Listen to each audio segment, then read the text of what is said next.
Well, there are two things that you can do in that case. You can have multiple adventures ready, which I do, or you can pull them aside and you can ask them, do you want to play the game or not? Depending on the group, that's really what it comes down to. Like this type of thing, what we're doing with Arbidette is very kind of linear. Like you might ask them at the beginning, you'd be like, hey, I got a few different types of quests, what do you guys want to play? If you're playing very open-ended, then you kind of have to plan for those types of things. Arbidette is it's a lot more linear than Phaneros, my Pathfinder game. I mean, that's just been something that's been in D&D. To some extent, Gamer Gem, that's true, but also, like, if you're a DM and you're trying to plan out dungeons, you could have it's good to have a couple options that the players can do. But if your party goes, hey, we want you to make dungeons that we can go around on like this, and they just go, oh, we don't want to go there, then it's just like, so basically you asked me to waste, 2+ hours of my time making a dungeon for you guys to just refuse to go there. I mean, at that point, your players are being completely insensitive to the time that you're spending on this. Because let's face it, I mean, here, let me go full screen for this. Players, you're lazy as shit.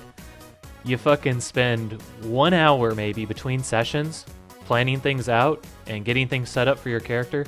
The DM does all this shit. The DM spends at least 4 times as much time as you do on your character planning adventures and creating them. More often than not, it's way more than that.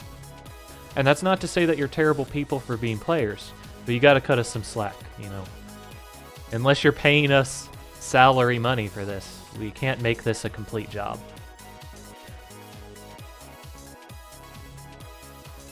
That's kind of my rant for that.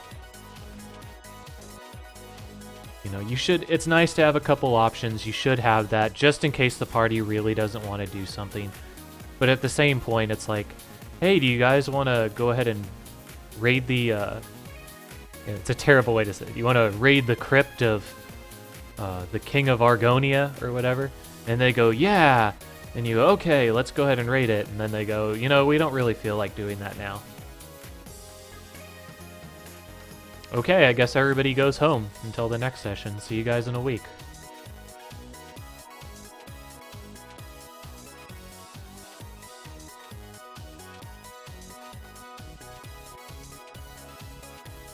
Yeah, but then the problem is if you try to use your dice and imagination for everything, you come up with massive inconsistencies.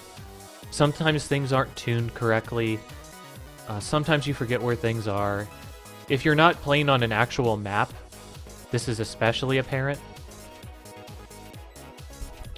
I've done it too. I've shot from the hip before, and I just find that you come up with way worse adventures that way than if you actually plan things out. But it is a possibility to do that. The thing is your players are going to know once you start stumbling over your words, every once in a while. Or the fact that they don't run into anything, or they run into everything at once, that it wasn't pre-planned.